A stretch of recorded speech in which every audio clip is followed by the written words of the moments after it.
ओम शांति। 23/7/22 की वाणी है। मीठे बच्चे, वारिस बनना है तो सदा खबरदारी रखो कि कोई भी काम श्रीमत के विरुद्ध ना हो। प्रश्न: बाप के पास 2 प्रकार के वारिस हैं, कौन से? उत्तर: एक तो समर्पित बच्चे हैं जो माँ बाप की डायरेक्ट परवरिश ले रहे हैं, लेकिन उनके कर्मों की गुह्य गति है।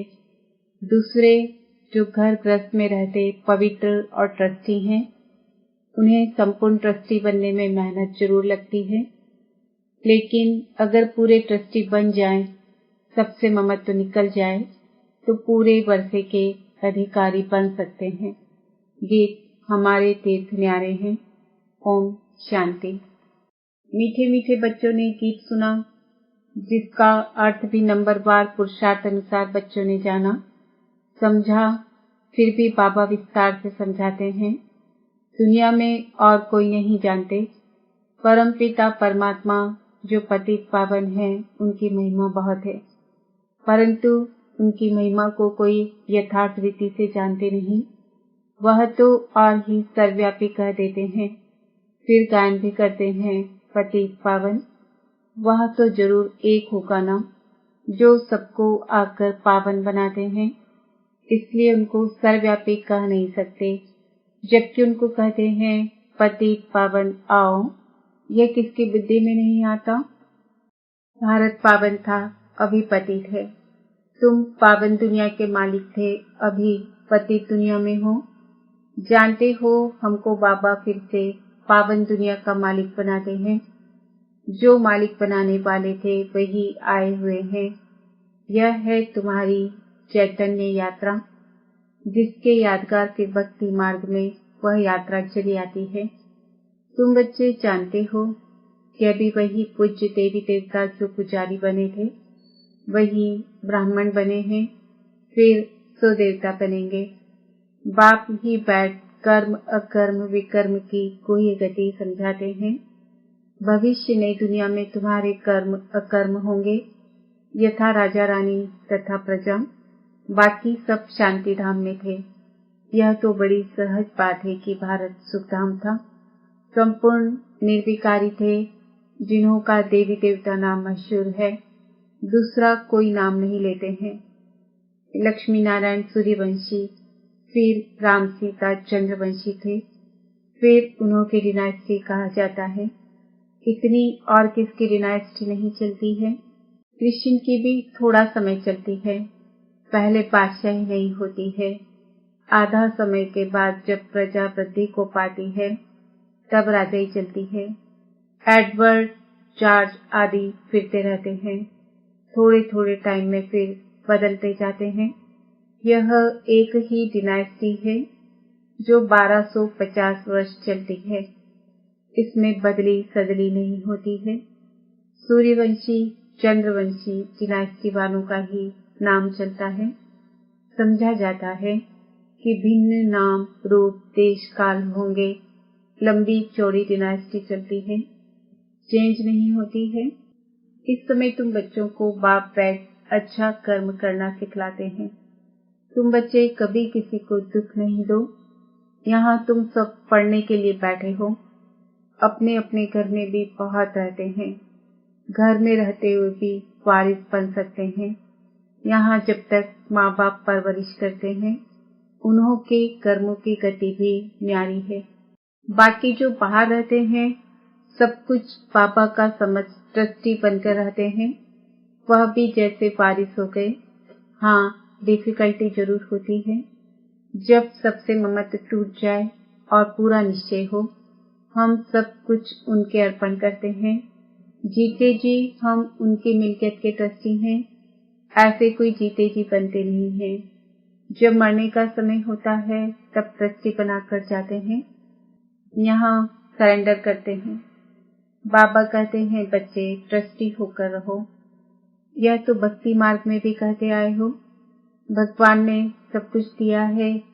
अभी बाप कहते हैं बच्चे, यहाँ तुम सन्मुख बैठे हो, अब देह सहित जो भी तुम्हारा है, उनसे ममत्व निकालना है। जिसके लिए कहते आए हो, सब कुछ ईश्वर का दिया हुआ है। जब वह आएंगे तब उन पर वारी जाएंगे, उनके हवाले सब कुछ कर देंगे।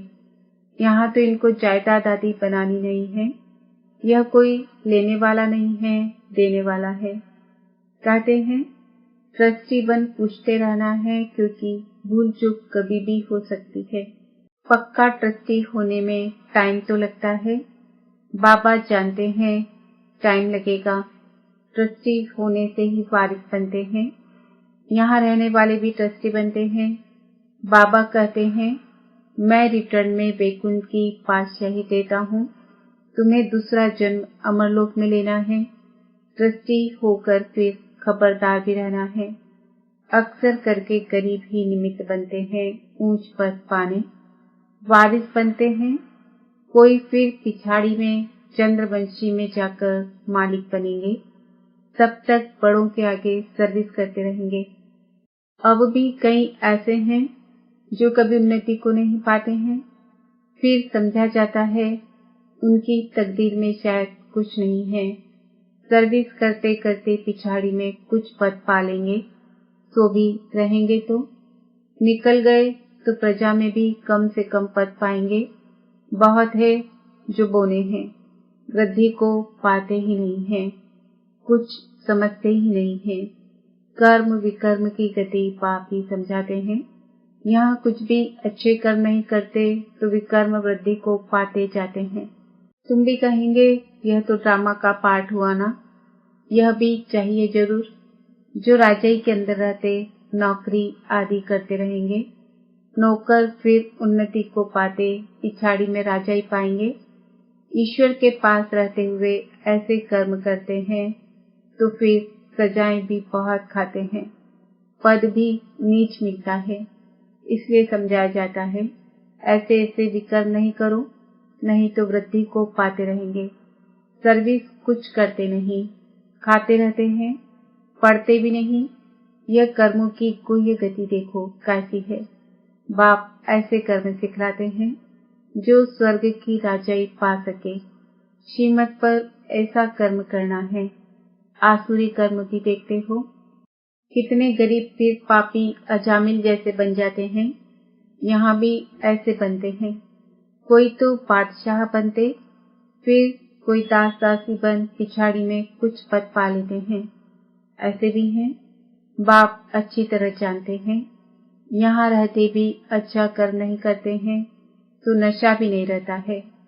कर्मों की गति बाप बैठ समझाते हैं।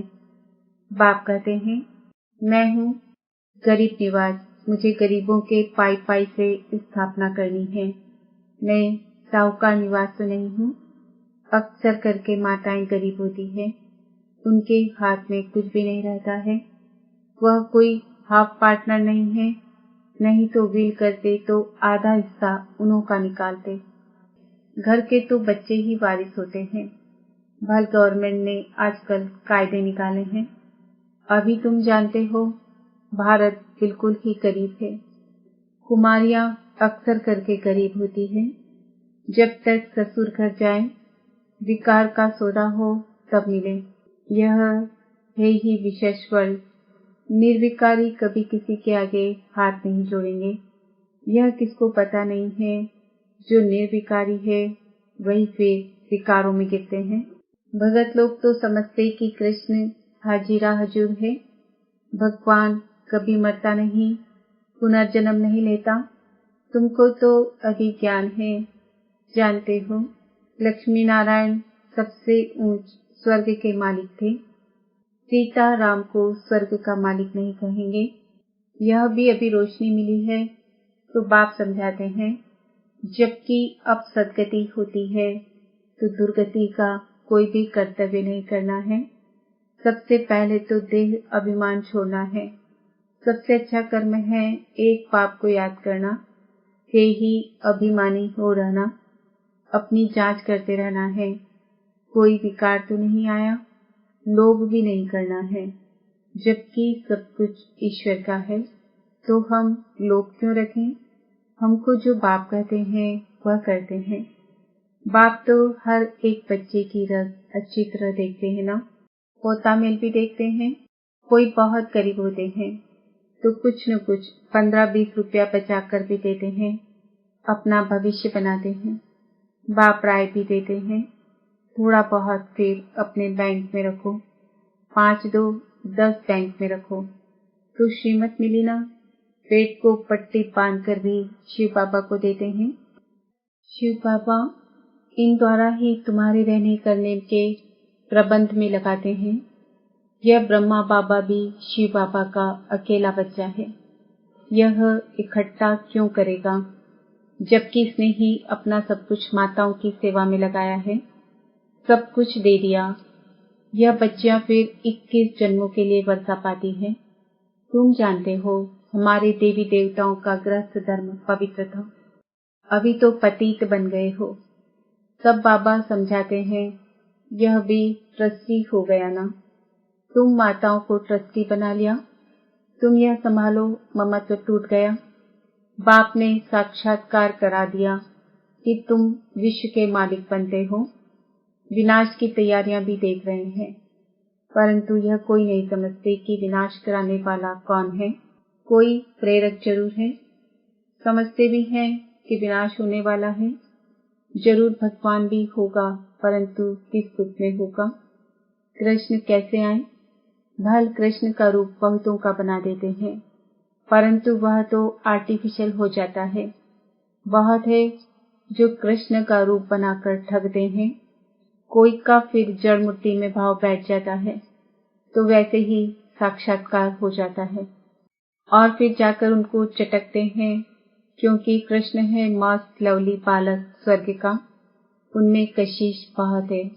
बाबा से बहुत भारी वर्षा लेना होता है। बाप बैठ समझाते हैं कर्मों के ऊपर। बाबा से अगर कोई पूछते हैं तो बाबा झट बता सकते हैं। यह कुछ समझते ही नहीं। कर्म ऐसे करते हैं जो विकर्म ही होता है। देह अभिमान बहुत रहता है। भल शिव बाबा कहते रहते हैं, ऐसे तो शिव बाबा के भगत बहुत हैं। काशी में भगत बैठे हैं, उन्हों का यह मंत्र है, शिव काशी विश्वनाथ गंगा। अर्थ कुछ भी नहीं समझते हैं। समझते हैं गंगा इनसे निकली है, इसलिए गंगा के कंठे पर जाकर बैठते हैं। समझते हैं हम वहां मुक्त हो जाएंगे। शिव काशी उच्चारते हैं, फिर दिखाते हैं भागीरथ ने गंगा लाई। क्या गंगा द्वारा पतित से पावन हो जाएंगे? पतित पावन को तो पुकारते हैं ना। वह कौन है, कैसे सहज राजयोग सिखाते हैं, यह कोई जानते नहीं। शिव बाबा को कैसे याद किया जाता है, यह भी तुम जानते हो। तुम्हारी है याद की यात्रा। तुम्हारी जिस्मानी यात्रा बंद है, वह होती है जिस्मानी यात्रा। यह है रूहानी यात्रा। बाप कहते रहते हैं, बच्चे घर को याद करो। यह छीछी दुनिया, छीछी पुराना शरीर है। मैं तुम्हारा बाप हूँ, तुमको वापस ले जाऊंगा। इस महाभारत की लड़ाई में कितने खत्म होने वाले हैं। इतने करोड़ों मनुष्य हैं, उनकी आत्माएं कहाँ जाएंगी? अपने अपने धर्म के सेक्शन में स्टार निकल जाकर रहेंगी। उसे कहा ही जाता है निराकारी दुनिया। वर्ल्ड उसको कहा जाता है जहाँ बहुत रहते हैं। अगर कहे ब्रह्म में लीन हो जाते हैं तो वर्ल्ड तो हुई नहीं। गाया जाता है निराकारी दुनिया, जिसमें आत्माएं रहती है, जिनको फिर पाठ बजाने आना है। यह अविनाशी ड्रामा है। प्रलय तो कभी होती नहीं। सतयुग से कलयुग तक मनुष्यों की वृद्धि होती जाती है। वहाँ दूसरा कोई धर्म नहीं होगा। यहाँ तुमको नॉलेज का मालूम है, वहाँ सतयुग में नॉलेज नहीं रहती।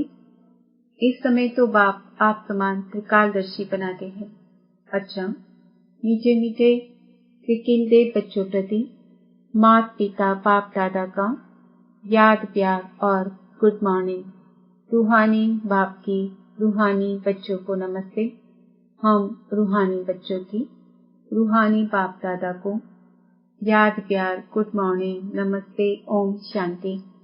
धारणा के लिए मुख्य सार, जीते जी देह सहित सबसे ममत्व निकाल ट्रस्टी बनकर रहना है, श्रेष्ठ कर्म करने हैं, कभी भी किसको दुख नहीं देना है, किसी भी चीज में लोभ नहीं रखना है, रोज अपना पोता मेल देखना है कि मेरे में कोई विकार तो नहीं है, देह अभिमान छोड़ एक पाप को याद करने का श्रेष्ठ कर्म करना है। वरदान, अपने क्षमा स्वरूप द्वारा शिक्षा देने वाले मास्टर क्षमा के सागर भव।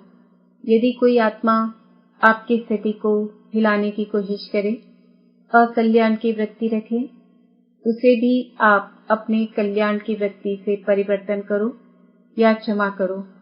परिवर्तन नहीं कर सकते हो तो मास्टर क्षमा के सागर बन क्षमा करो। आपकी क्षमा उस आत्मा के लिए शिक्षा हो जाएगी।